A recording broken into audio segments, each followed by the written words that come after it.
I just had a conversation with Curt Thompson, Dr. Curt Thompson.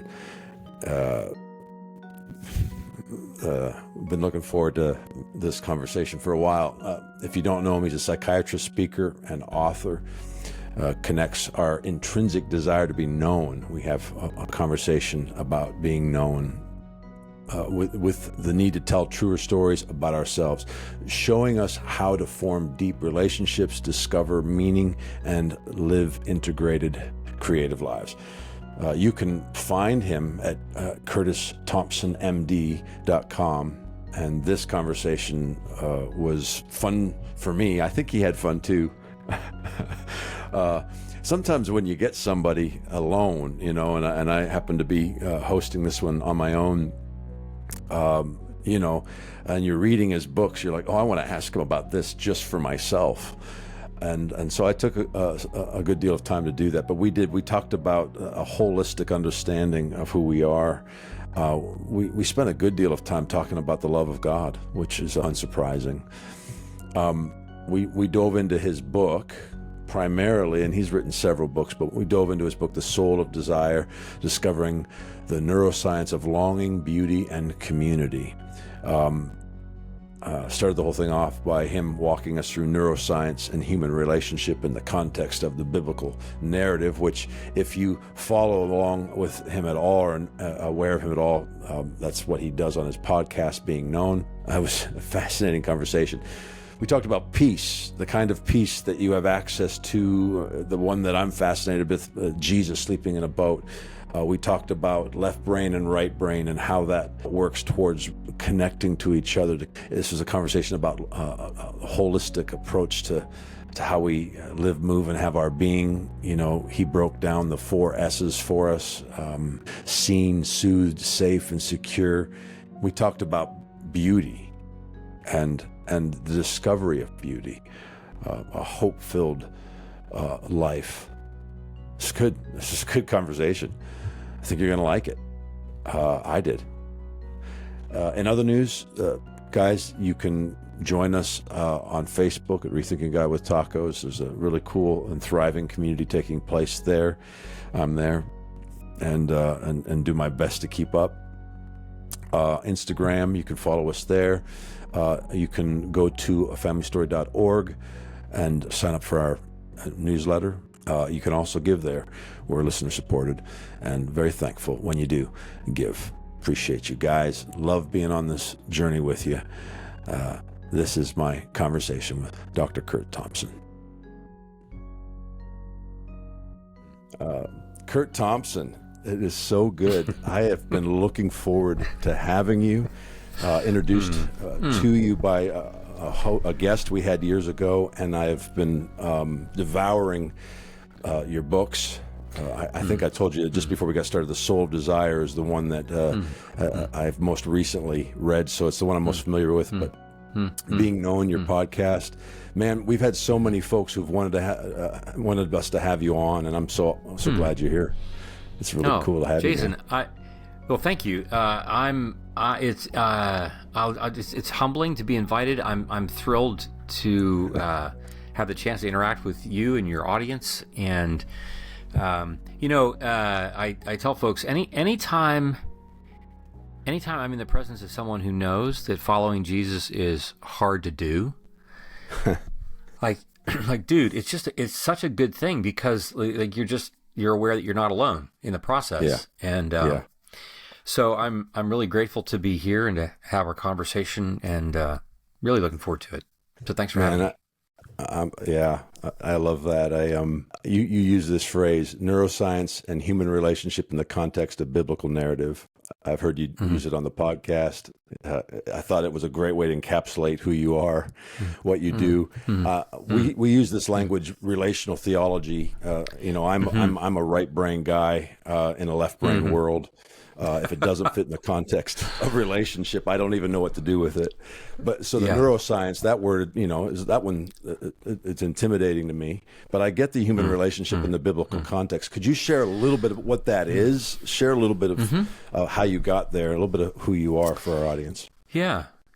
So I live in Northern Virginia, grew up in Ohio, I've been married for 37 and a half years. We have 2 adult children.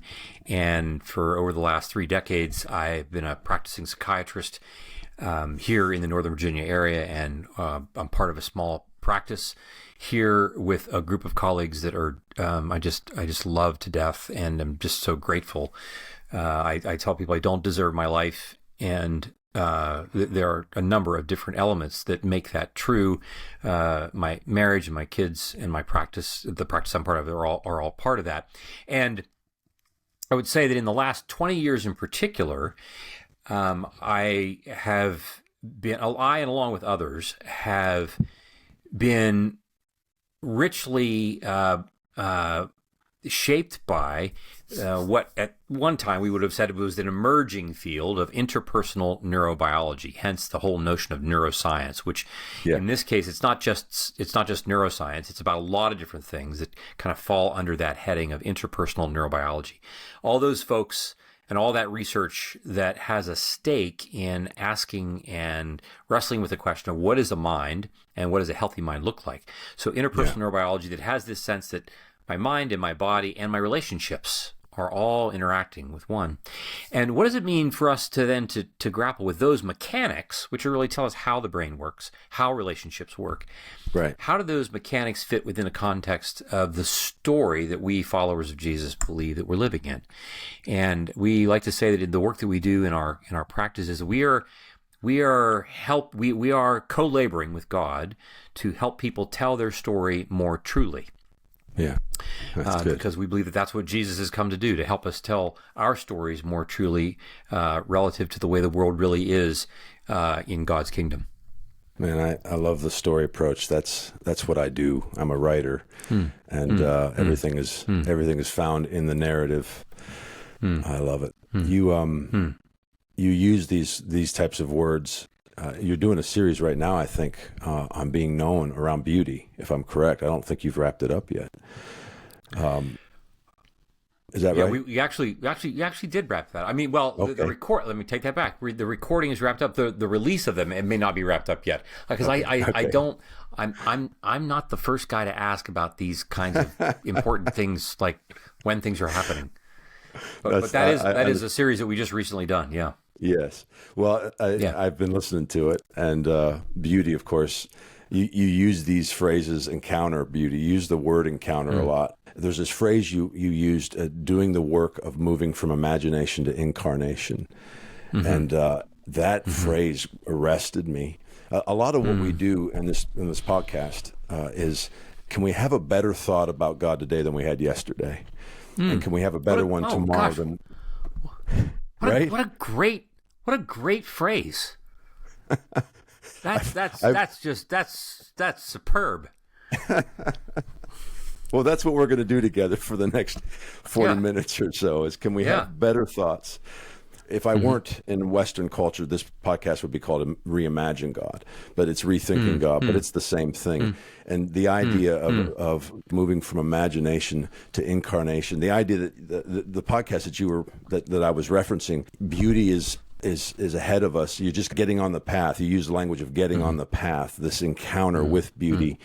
There's such hope in that, man. I would love for you to share a little bit around that. Yeah, well, I think for me, Jason, it comes when you read the first page of the Bible. First of all, you're just you realize pretty quickly you're in the presence of some really brilliant writers, right? And they're really good at their craft, and you recognize that beauty is just jumping off the page. I mean, God said, and the text, the Hebrew word for the word good is also the word for the Hebrew word for the word beauty, and it is beautiful. It is beautiful day 1, day 2, day 4, 5, 6, 7, and so forth.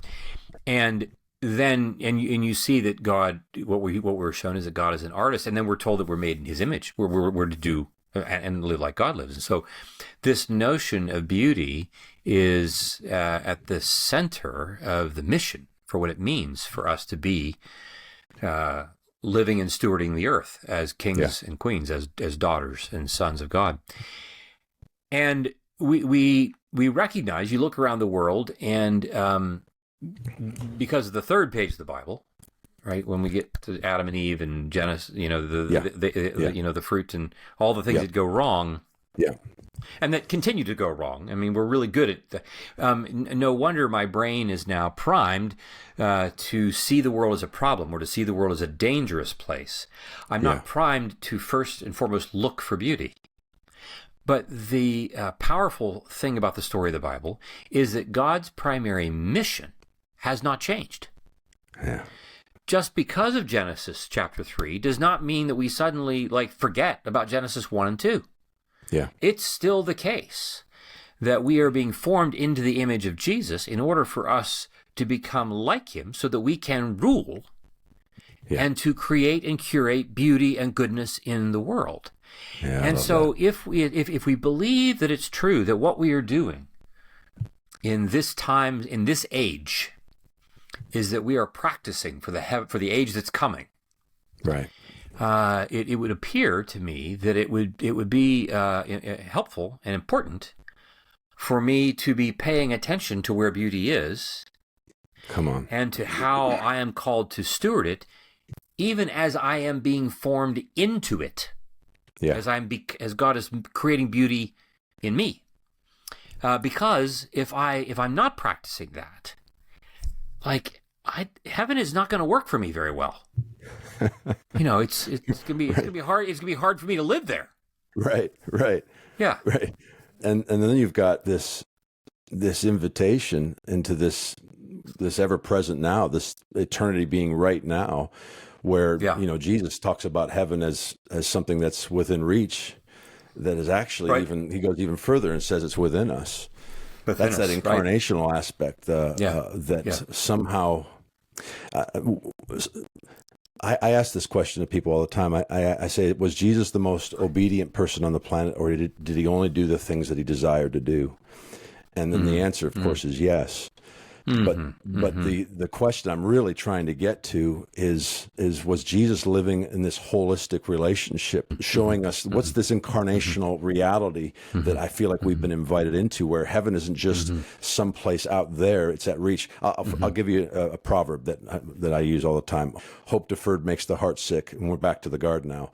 But longing or desires or dreams fulfilled is the tree of life. I used to read that as exposition or a commentary, because my life would be a testimony to, I know what hope deferred feels like.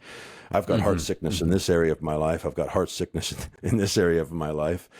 But I feel like because of this relational dynamic, because of what Jesus is somehow living out, there's this invitation to actually live in a place of desires fulfilled, or at least to live from that place of a different perspective on hope, if you will. I don't know if that's making sense to you or not, or if that's resonating. Well, yeah, surely. I mean, I'm struck by in John's Gospel where Jesus says, "I only do that which I see my Father doing." Yeah. And I'm thinking, dude, how do you see that? How is it that, if all the things you're doing, and so the things that you're going about doing, if you're not just doing the things, but it's the way that you do them. I do them. It's not just I'm doing what my dad's doing. I'm doing them the way he does them, joyfully and so forth. And which I'm aware. We like to say that the since. Whatever the language is that we want to talk about it, you want to talk about the language of evolution, you want to talk about the language of Genesis chapter 3. Yeah. We are a people who, humans, pay a lot of attention to danger. And we do for good reason. I'd like not to be run over by the truck in the crosswalk. Sure. I think that would be a better thing. At the same time, because I am primed to pay attention to danger, I don't practice looking for beauty. Wow. Yeah. Because if I'm looking for beauty, then I'm not going to pay attention to the truck that wants to run me over, or I'm not going to pay attention to, the person who's going to, mistreat me, or I'm not going to I'm not going to pay attention to that thing that I have committed myself to being anxious about. Right. Because I want to be really, really good at being anxious. Right. And because I'm paying attention to beauty, danger, I'm not paying attention to beauty. And because I don't on purpose pay attention to beauty, I don't give myself the opportunity to be immersed in it such that it becomes more natural for me to do that. Yeah. But this is where, when we talk about moving from the imagination to incarnation, one of the most important ways that we talk about that takes place in these confessional communities that we run, that we talk about in the Soul of Desire. And it is a common thing for people in these groups, when they want to talk about something that's troubling them. I want to talk about something in the abstract, so I'll talk about my life outside the group.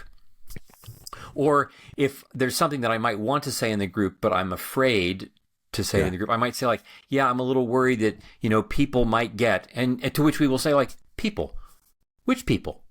Right. Like which people here in this room? Like, I'm more than happy to talk about people as if they are these abstractions, as if they are just going to remain in my imagination, rather than bring them fully in their embodied form into the room.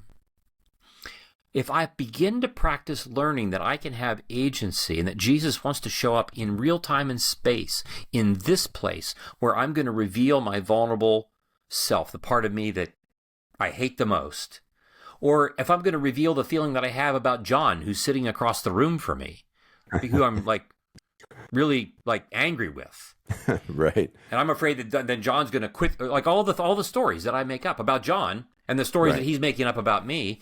I can talk about those and still live with that anxiety, or I can talk with John and bring it into the room and create the opportunity for the beauty of healing. Wow. But that's the difference. For instance, this is the difference between seeing Van Gogh on the internet, right, and going to Paris. Yeah. And I mean, like, dude, like, I will, like, the only time I've been to Paris and stood 3 feet away from a Van Gogh. And of course, the whole time I'm wondering, like, Curt, just don't fall into the painting. Don't fall into the painting. Don't fall into the painting. And you can't believe what you're seeing. Yeah. Listening to music, listening to a piece of poetry that's being read. All these kinds of things that you're focusing your attention on, this question of making beauty incarnate, such that it emerges even in places where that feel like what I'm really looking at is carnage. But it gives us the opportunity to imagine it emerging in real time and space. And what this does is it lets us practice imagining beauty emerging in incarnate ways out of the places of our own stories that we feel are the most forgettable. I think I said it just a little bit earlier that I'm a relational guy, and I think in the context of connection.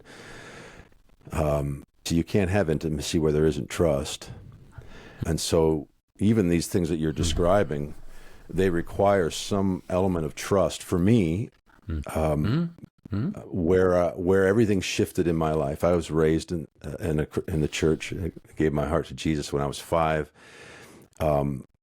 But I would say I had a second salvation experience 15 years ago. I'm almost 50. And about 15 years ago. And it was around the goodness of God as Jesus reveals it, and the goodness of God being love, other-centered, self-giving, if you will, cruciform love. But I had an encounter with this love that would allow for some of the things until then, everything was about avoiding pain. Everything was about my insecurities and my desperations. I was trying to cope with them. Everything within my faith, even within my marriage, that there was such a huge shift, but it came from this place of God is love. His love is perfect toward me as Jesus revealed it. I'll put my faith there. I'll live in the context of, we have a phrase that I embraced, I don't know, but he's good, was the best thing I could say at the time. And that is what I can point to as being the most transformative shift in my life, because now there's trust to be able to even see beauty. Is any of this resonating? Totally. We might say that Jesus' capacity to see beauty just around the corner in the man with the withered hand. Yeah. Just around the corner with the woman caught in adultery. Yeah. His capacity to see that has everything to do with his level, the degree to which he experiences himself as a non-anxious presence in the world, because he's so deeply connected with a Father who loves him. Yeah. It's so really good. hard for us to be anxious if I have someone standing next to me who, on a fairly regular basis, is looking over at me and saying, dude, I'm so glad I'm with you. Wow. And 10 minutes later, he just looks over, he just winks at me. We're in the middle of a conversation. You know, this sense that even when he's looking at somebody else, like I have the felt sense that he, like I haven't lost, like I'm still in his awareness. Yeah. And he lets me know. And he said, like, look, even if I'm looking at somebody else, like don't think you've left my mind. You don't ever leave. That's John. John became my favorite. My story was I actually put the Bible down. I didn't tell anybody at the time, and I only read the Gospels because I was resetting my lens. John being my favorite book, and then John referred to himself 3 times as the one Jesus loved, and my heart went, that's me. Every one of us is the one that he loves. He's right there winking at me every 10 minutes, telling me. Then you realize that Jesus gets this is my son whom I love, with him I'm well pleased, before he does any of the stuff. And suddenly I'm living from this place of security that and I'll tell you what happened. I suddenly was able to address shame and desperation and things in my life that I didn't have the capacity to navigate before that. And of course, you could speak to that. I know thoroughly. I can't tell you the liberty that I stepped into that day because of the discovery. Not that day; it was a 2-year process that came to an epiphanous moment. But shifted everything. I get that. Yeah. Well, it's Jason. This is it reminds me of what we are discovering about the process of developing secure attachment, this notion that we are seen, soothed, safe, secure, and that security does not mean that I never skin my knee. Security does not mean I never get my feelings hurt. Security does not mean that there are never any ruptures. In fact, we know that in order for secure attachment to develop in children, they need to have the experience of ruptures that are effectively repaired. Wow. Right. And because otherwise I don't develop any resilience. I don't have any sense that I can take a punch. I don't have any sense that I can be okay in a world in which things are not okay. Right. And I mean, in some respects, when you read the text straight up, right, you get to, Mark 9 and Jesus and Peter, James, and John come off the mountain, and there's the Father with his son, and he's upset, and the son's upset, and the disciples are upset, and they're all arguing with the Pharisees and so forth and so on. And Jesus takes the boy and he says, how much longer must I be with you? Yeah. Yeah. And I'm like, I don't want to be the person he's looking at when he says that. Feels pretty harsh. That would not sit well with me. And I want to think like, oh, John, I'm like, what was it like when he said that to you, the one who he loved? Right? Right. But there is this notion that Jesus does not handle us with kid gloves. Yeah. Jesus handles us as if he takes us very seriously, far more seriously than we take ourselves. Serious in the sense that he seriously loves us. He has serious plans for us to become kings and queens. And like I thought, and I'm like, really? Okay. And so this notion of working through this as a way to come to a place where I am secure, and by secure it means I am now able to imagine taking risks in the world in which things may not be perfect.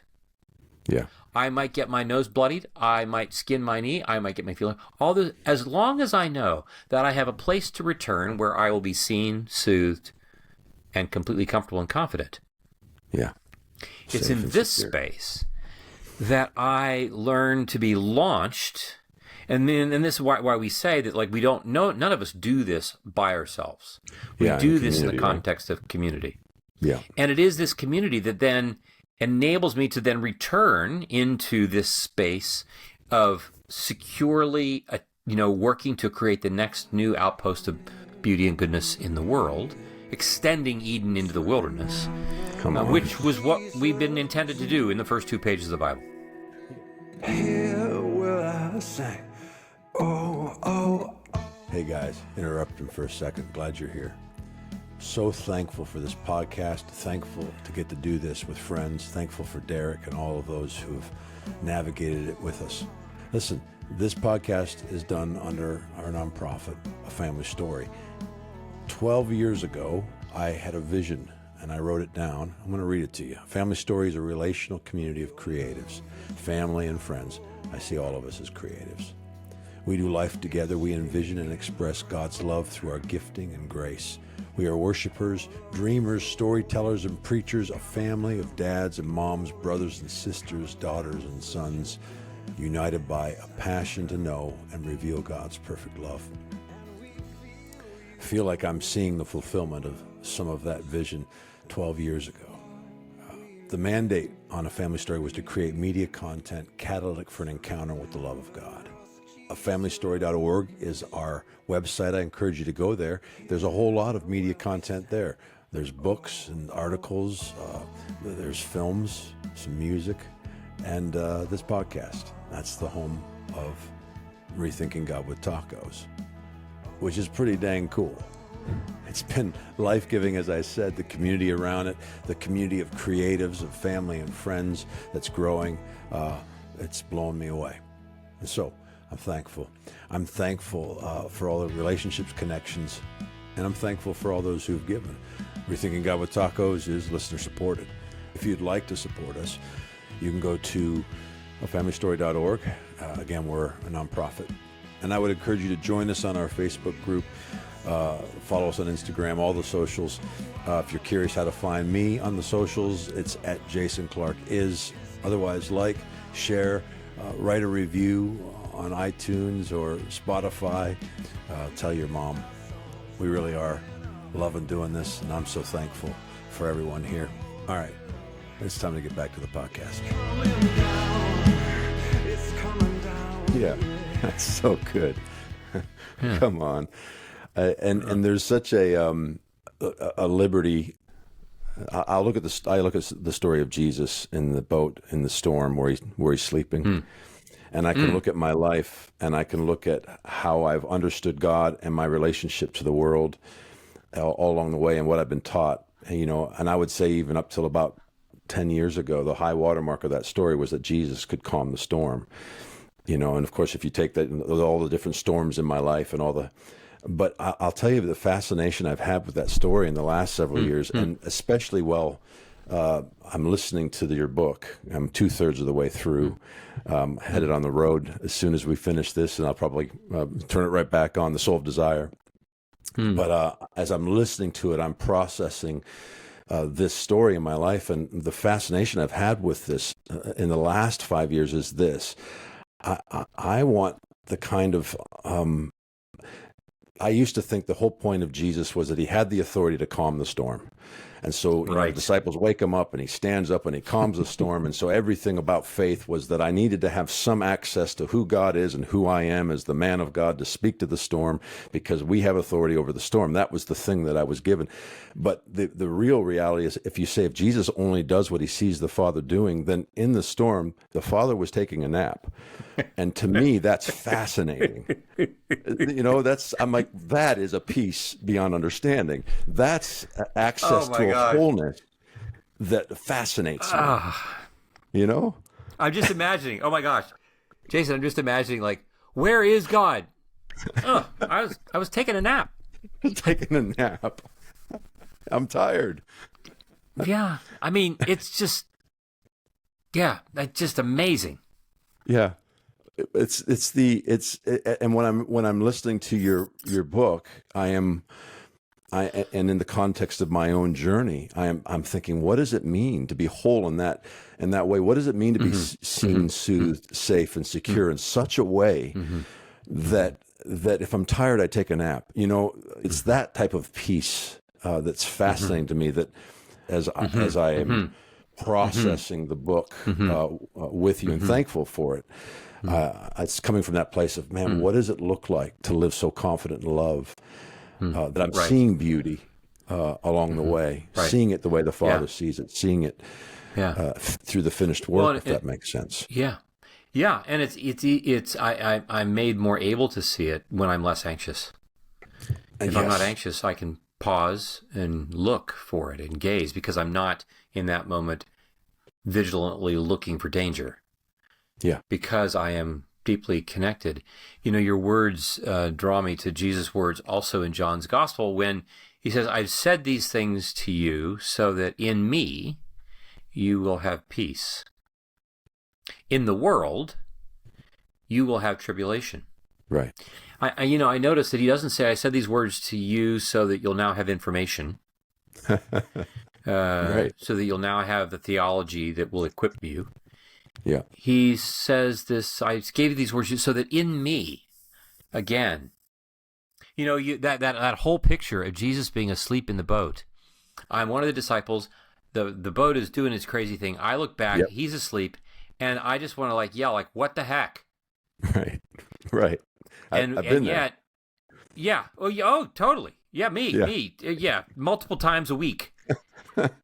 and I think there's a part of me that wants to be courageous enough that instead of doing what everybody else is doing in the boat, to just say, okay, I'm just going to take the risk of going back and I'm just going to sit right next to him.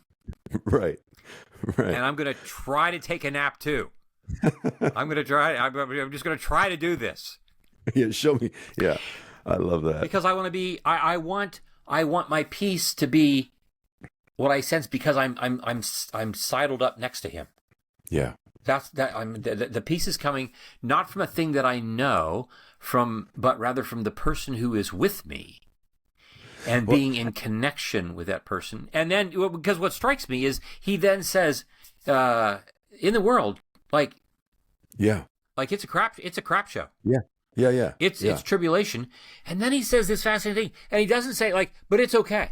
He says, but be of good cheer. Yeah. It's so good. How? But somehow in the boat, he was seen, soothed, safe, and secure. Jesus was. Yeah. Somehow he was. So that whole picture of sitting up beside him is hey, show me what you see right now. Let's figure out what the real reality is here, where I can step into that place of being seen, soothed, safe, and secure. You know, I've written a good deal about Peter in Gethsemane with his sword, and the interaction that takes place before when Jesus says to him, "Hey, Satan has asked to sift you as wheat, but I've prayed for your faith."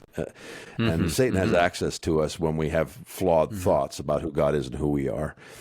I've put myself in Peter's shoes, and I'm like, can you imagine the desperation and insecurity it would take to pull a sword out and attempt to kill somebody? I felt that anxiety in me in many times of my life. And so my prayer is constantly this rethinking, God, I've got to understand who you are in the context of what Jesus revealed. So I'm set free from these desperations and insecurities. Yeah.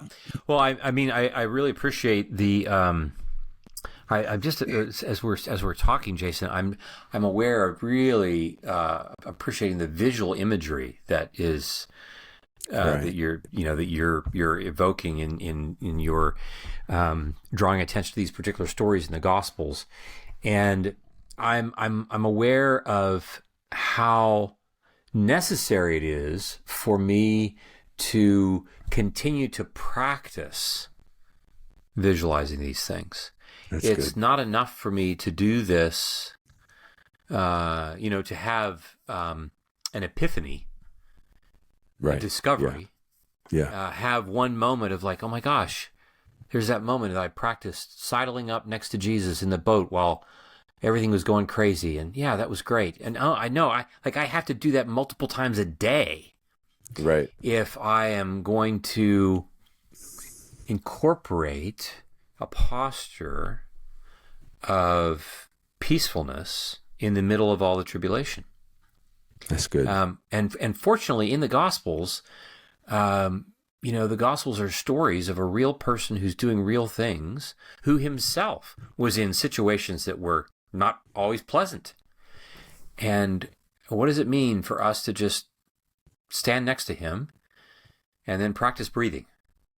Because, standing next to him would make me anxious. Because what's he going to ask me to do? Or what's he going to do that's going to create trouble for us? And then I'm going to have to get my sword out and whack off the ear of the high priest's servant. Right. It's, just before then, he'd told God, Jesus, I love you. The others might leave you, but I won't. So now he has to muscle up under that word, and somehow then the gospel is about his love for Jesus instead of the other way around, of course, right? That's where it takes place. Right.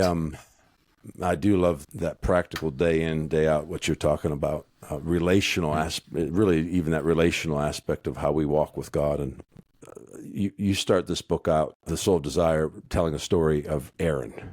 The story is that he's had an affair and is now trying to figure out why he's done this, and so you're using that to basically break open the whole concept of the book. Is that right? That's a fair kind of breakdown of it. Yeah. And so there's this moment where he starts to realize his background. He was raised in a demanding home, and so that played a huge role. And so then there's this moment where it says, despite what Aaron's left brain heard about God's love for him, then he gets saved, and he has this encounter with love. And now you're meeting with, and it says, despite what Aaron's left brain heard about God's love for him, his right brain had not facilitated an actual embodied experience of what love meant in real time and space.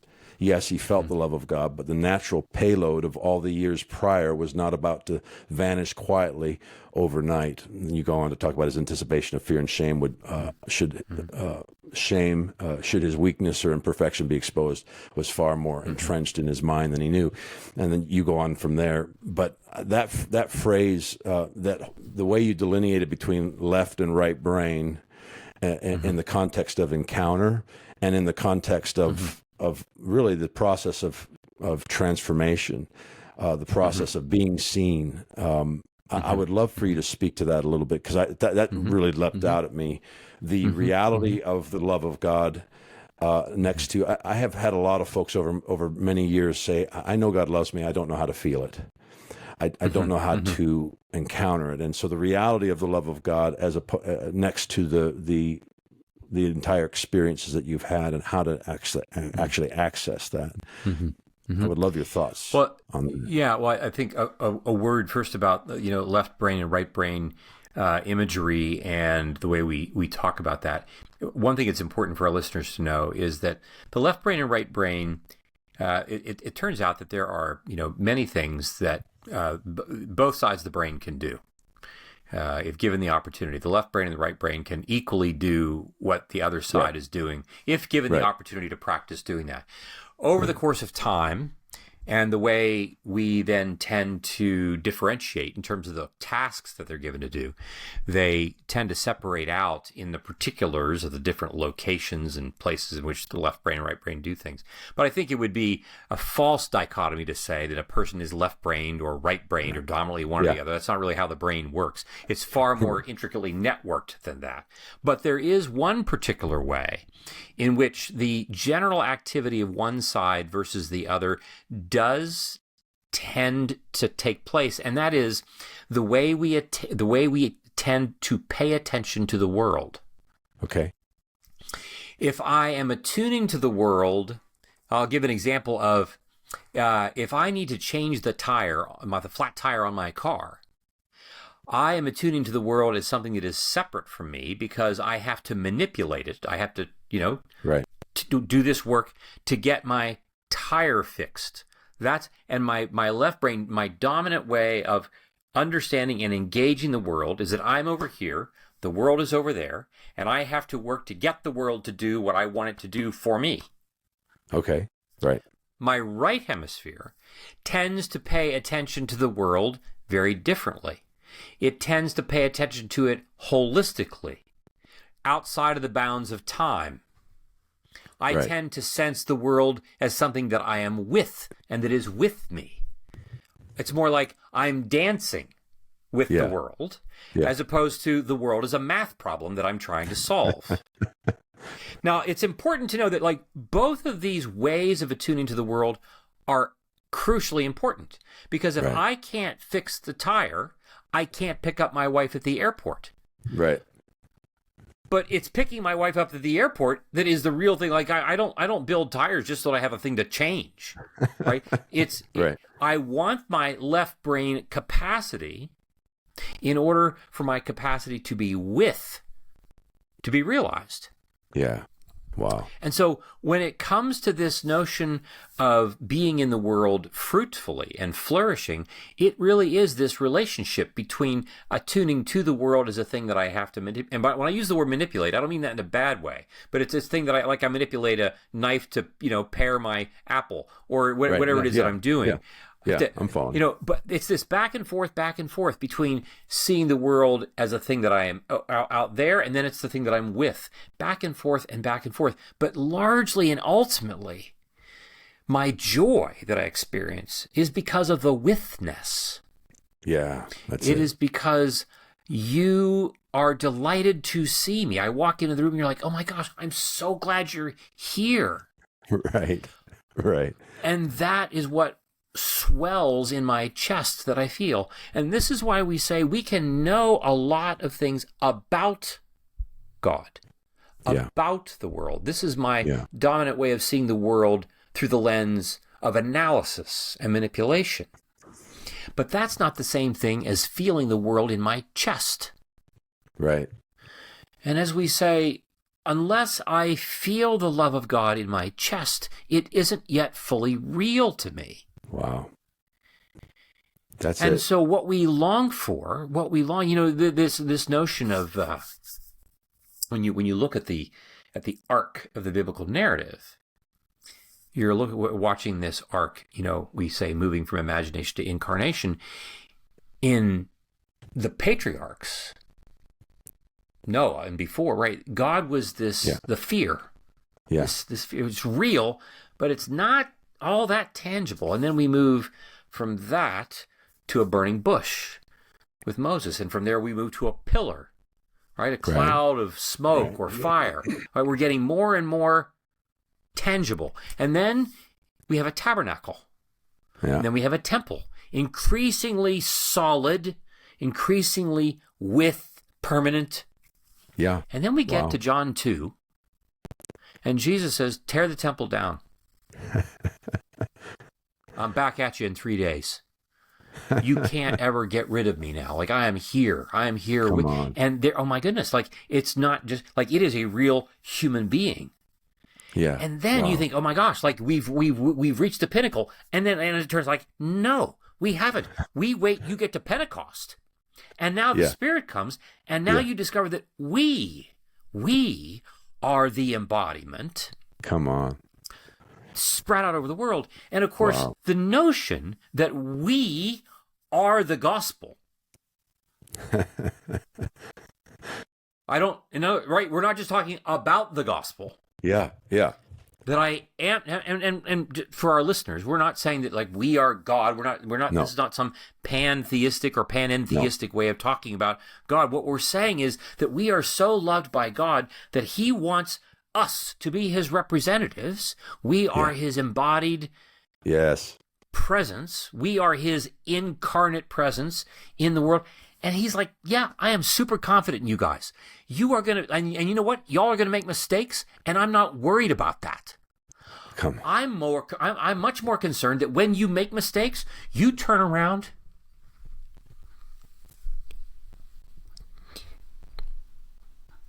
and you look for me coming for you. Come on. You look to see that I'm no further away from you now than before you made the mistake. That's beautiful. And if this is what you practice doing, you become less anxious, more comfortable, more confident, such that you do even more of the works that I had prepared for you before the foundation of the world. You will see beauty as you create beauty, as you become beauty, because you're paying attention to me, who's never leaving. Oh my goodness, man! That you just preached the gospel. That's why it's called the good news. There's no separation in the nature of love. Right on. He doesn't leave or forsake, man. That's beautiful. Yeah. That is being known. It's burning in every one of us, this to be known in that way and to know in that way. That union that Jesus lived. I love that you say we are the gospel. I think that's a profound statement. Obviously, we're not Jesus. We are the living embodiment, the expression of on earth as it is in heaven. We've been invited into that. I think that's powerful. Man, God is so not so self-conscious, so anxious that he won't share himself with us. He's not worried that somehow, like, we're going to do something and he's not going to get enough credit. Everything I have is yours. I said, everything I have is yours. That's so good. That prayer that Jesus prayed, I pray that they would be one, just as you and I are one, just as I am in the Father and the Father's in me too. So too that they would know, that you would know this, that the whole world would know that he has sent me. That is the good news. It's the invitation. Yeah. That's that holistic thing too. I thank you for that. The left and right. I always make that joke that I'm a right brain fella in a left brain world, but I know how to change a tire. So I imagine I can do some left brain stuff if needed. Yeah. But right on. Listen, I know that we have limited time. I can't tell you how I'm impacted I am by talking with you, how encouraged I am. I feel the same way as when I listen to the podcast. There's such life and encouragement and beauty and wonder over what you're doing. We got to talk tacos before I let you go, because that's that relational dynamic. Yeah, right on. Yeah. You got a taco story for me? You got something? Well, so I don't have a taco story, but I have a taco store. I mean, okay. They're here in I live in Arlington, Virginia, and we have a place called District Taco. And it is a story of a family that started a food truck business. Okay. Now, I don't know if they have these in Charlotte, but in D.C., especially in the Federal Triangle area, with all the tourists that come, the Constitution Avenue, like around dinner time and lunch, like it's just lined with food trucks. Okay. Nice. And District Taco started out as a food truck. That's what they were. Okay. And now I don't know how many stores they have throughout the Northern Virginia and Maryland area and DC.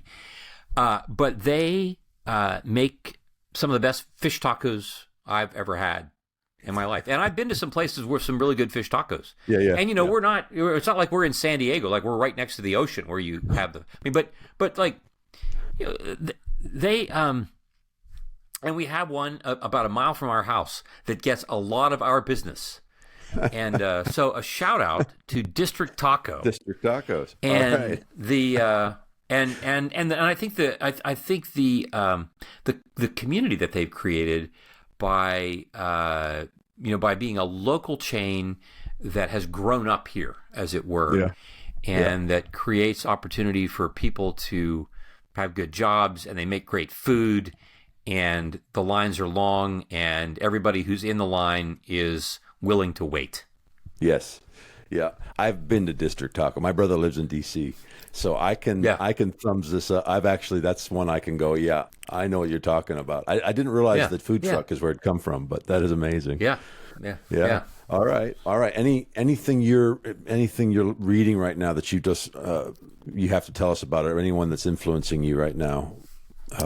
Well, I have to say, Jason, I am in a season of life in which I am, for the first time, paying a lot of attention to the reality of the unseen world. Yeah. Your listeners might think, like, oh, now the shrink has really gone off the grid. Like, oh, I don't know, like what are we doing here? But I have I'm a fan of the Bible Project, and when listening to a lot of their work led me to the work of Michael Heisner, who's a biblical scholar who writes about the unseen, where this whole notion of the elements of our world that we have, that we become anesthetized to and from. Right. And then there's another writer by the name of Ingrid Farrow. She's an Old Testament scholar at Northern Seminary in the Chicago area, who has written a book called Demystifying Evil. I'm finding both Michael Heisner's work called The Unseen Realm and Ingrid's work, Demystifying Evil, to be really helpful in opening my eyes to an additional way of thinking about what's actually happening in the world that gives me a greater felt sense, actually, of comfort and confidence. I read about this, and I am not more afraid of evil, but I am more vigilant about it, while being actually less afraid of it. But taking it far more seriously than I ever have, without granting it authority that it doesn't deserve. Wow. We need more of that in the season we're in too, don't we? I mean, my goodness. Yeah. Oh, right on. Yeah, my goodness. That's so 3 years from now you'll give us a book on that particular or how long will those take? I think the books are already here. I think they're Michael Heisner's and Ingrid Farrow's books that are really helpful. That's beautiful. I think you're right too. But I'm grateful for what you have written and what you continue to produce. It's impacting a whole lot of lives. So thankful. Could you just share briefly, and I'll do that at the front end too, where folks can find you? Yeah. Thanks so much. Probably the thing that most people are now becoming increasingly familiar with is the podcast, the Being Known podcast, where Pepper Sweeney and I co-host that. We're now beginning to record our 9th season that is going to address the work that I am sharing in the 4th book that I've written, The Deepest Place. Okay. You can also find me through my website, curtthompsonmd.com, and then through Instagram and Twitter, although I've got a social media person who does that because I don't know the first thing about these kinds of things. But those are some places to find me, and I look forward to interacting with folks from our audience. Yeah, awesome. Man, I can't tell you how grateful we are and how thankful I am to have had this conversation with you. It's been really good, man. Thank you. Yeah, thank you. Again, it's been humbling and a delight. So thank you so much for inviting me to come. Yes, sir. All right. Hey guys, thanks for listening to the podcast. If you'd like to learn more about the podcast, myself, or our guests, you can go to afamilystory.org. You can also go to afamilystory.org if you'd like to give. This is a listener-supported podcast, and we are incredibly grateful for your generosity. Hey, we have a Facebook group, and it's pretty cool. Rethinking God with Tacos. You can join us over there. Lots of incredible conversation and community taking place on that page. And you can also follow us on all the socials, Instagram, TikTok, YouTube, and others. Hey, I'd love it also if you went on iTunes and left a review or shared or tweeted or liked the podcast. Let your friends know that this is a good place to hear about the love of God. I pray grace and wonder over your day.